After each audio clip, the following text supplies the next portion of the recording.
Assim o Novo Testamento foi escrito a fim de descrever o seu significado e importância para os homens. Irmão, por favor, eu estou com a mensagem de Deus aqui. Por favor. Por favor. Eu peço aos diáconos que conduzam esse irmão ao seu lugar. Não estamos aqui brincando de igreja. Por favor, meu companheiro.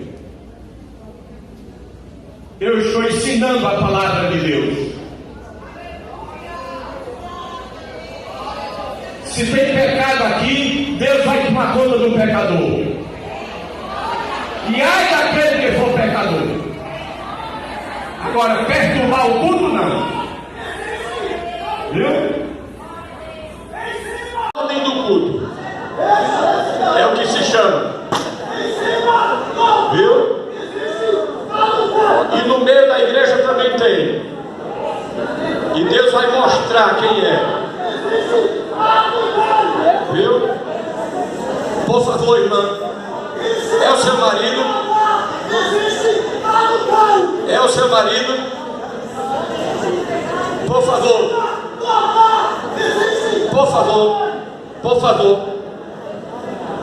Por favor. Nós estamos no culto. Nós estamos no culto. Por favor.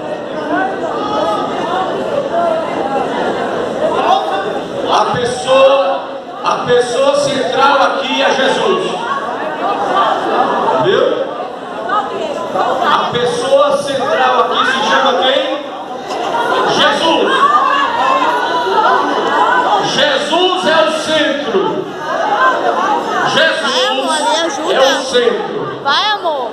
Jesus é o centro. A paz do Senhor, meus irmãos, servo de Deus, o homem de Deus, a mulher de Deus, precisa entender, compreender duas situações. A primeira, às vezes a verdade ela está com o homem de Deus e todos estão errados. E às vezes ele está errado e a verdade está com as pessoas ou com todos. Isso aconteceu no Antigo Testamento, no Novo Testamento. Deus levantava profetas e só o profeta estava certo com a mensagem da verdade. Os reis, os governantes, o povo, todo errado. E aí nesse condão há pessoas que, para justificar os males que causam ou os males que lhes sobrevêm, costumam atribuir tudo a Deus ou ao diabo. É a vontade de Deus, é a permissão de Deus, foi Deus que quis assim. Muitas vezes, irmãos, nem é a vontade nem a permissão de Deus. Permissão, claro, porque tudo que acontece no mundo, mesmo Deus querendo ou não, acontece pela permissão dele, não é? Acontece pela permissão dele. Pois bem, mas muitas vezes Deus está sentado no seu trono, Deus está lá só observando o comportamento do homem, porque ele nos dá o direito também de escolher, nos dá o direito de fazermos o nosso tempo, e Deus deixa a coisa à vontade, não é? Deus deixa a gente num vocabulário simples, ao nosso bel prazer. Nós estamos vivenciando, olha, um momento muito complicado no Brasil, não é um momento que não é fácil, tá certo? Um momento que as pessoas, muitos adoecem, outros estão adoecendo, não é? Um momento em que as autoridades estão batendo a cabeça, e aí quando falo de autoridades, autoridades governamentais e autoridades eclesiásticas também. Está acontecendo no Brasil um fenômeno que nós aprendemos com a história da humanidade. Sempre que autoridades burlam a lei e passam a se comportar como delinquentes, como déspotas, ditadores e até criminosos, a população se revolta e termina praticando atos que não queriam e nem deveriam. Essa é a triste realidade do Brasil. E o pior de tudo isso é que os homens que Deus levantou para estar à frente da igreja, orando, intercedendo, clamando, esses homens deixaram, não é, essa chamada e se envolveram com a politicagem, se envolveram com a corrupção, ou seja, se envolveram com as coisas do mundo. Muitos, por não conhecerem a palavra de Deus, irmãos, dizem: tudo contribui para o bem dos que temem a Deus. Interpretam equivocadamente a Bíblia, não só esse texto, como muitos.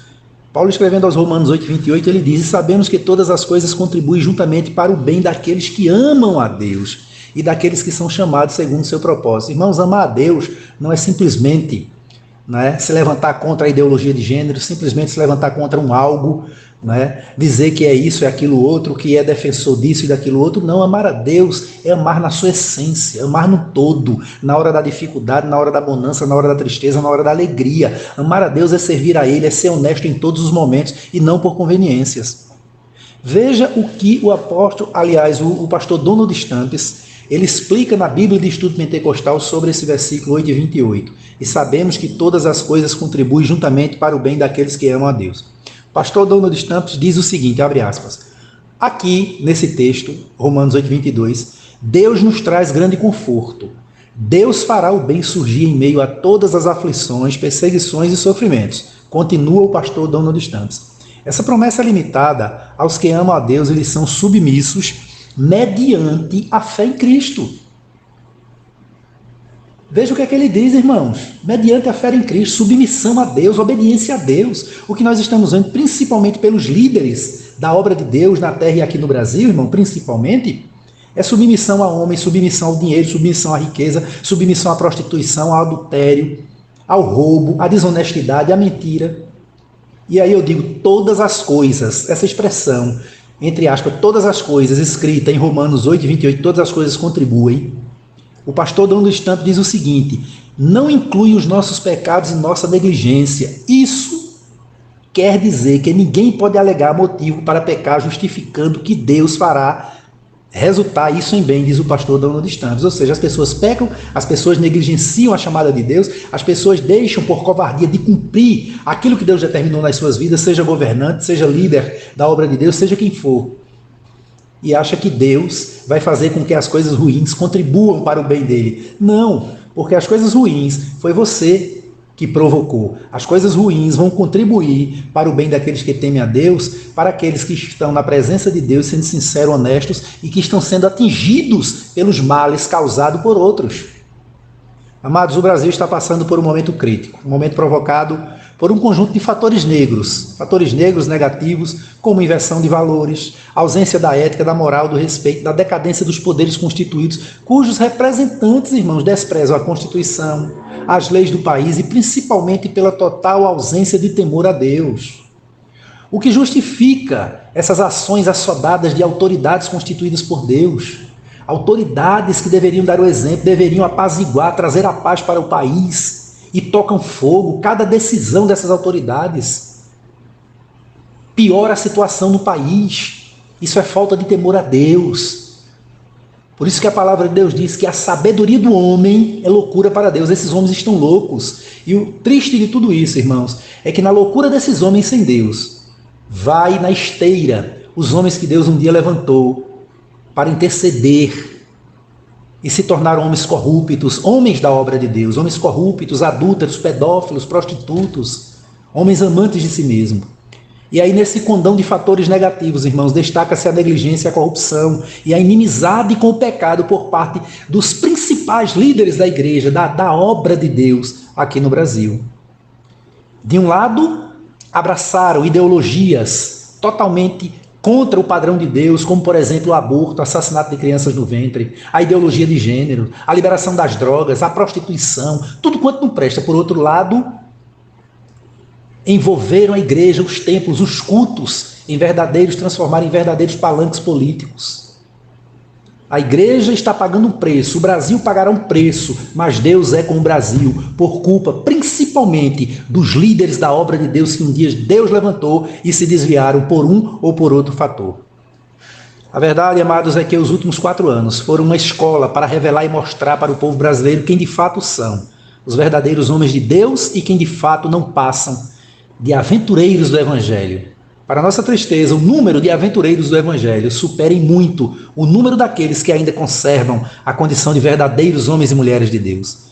Isaías 59, 12 e 15, ele diz o seguinte: porque as nossas transgressões se multiplicaram perante ti, ó Deus, e os nossos pecados testificam contra nós, porque as nossas transgressões estão conosco e conhecemos as nossas iniquidades, como o prevaricar, Senhor, o mentir contra o Senhor e o desviarmos-nos do nosso Deus, o falar de opressão e rebelião, e conceber e proferir do coração palavras de falsidade. Por isso, Veja o profeta Isaías dizendo, Deus colocando as palavras na boca do profeta diz, por isso o direito foi afastado e a justiça posta de lado, porque a verdade anda tropeçando pelas ruas e nos tribunais, e a equidade não pode entrar.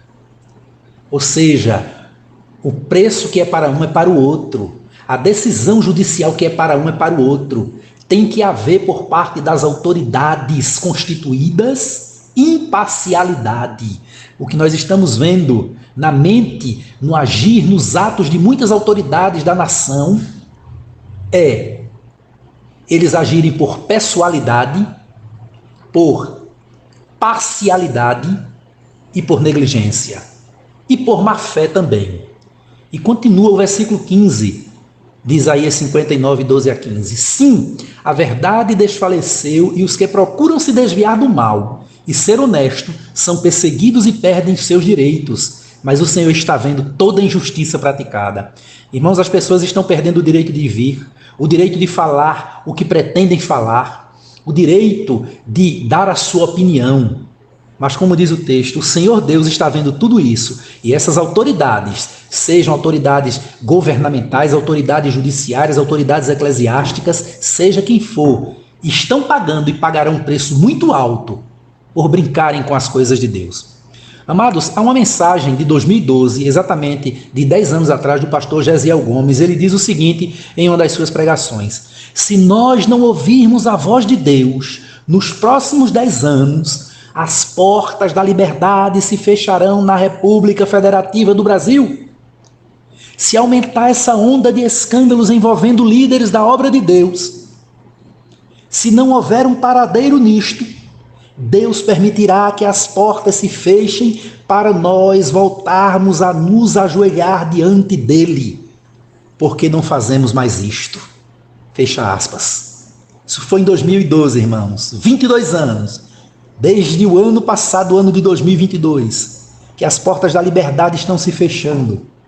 Atos insanos totalmente fora da lei, desprovidos de Deus, desprovidos do direito, estão sendo implementados aí por autoridades totalmente sem o temor de Deus, sem respeito ao povo, sem respeito à nação, sem respeito às leis. Infelizmente, para nossa tristeza. Portanto, líderes da obra de Deus, são grandes a culpa dos senhores. Senhores líderes, os senhores são os grandes culpados dos escândalos e do caos que se abateu sobre o Brasil e, consequentemente, sobre a Igreja do Brasil. Muitos dos senhores deixaram de orar, de ler a Bíblia, de dedicar tempo de oração, de clamor, para se envolverem com a política, com a politicagem e estarem nos palanques da política, esculhambando políticos, usando termos que jamais um homem de Deus usaria. Que Deus tenha misericórdia da sua igreja. Que Deus abençoe a todos. Em nome de Jesus.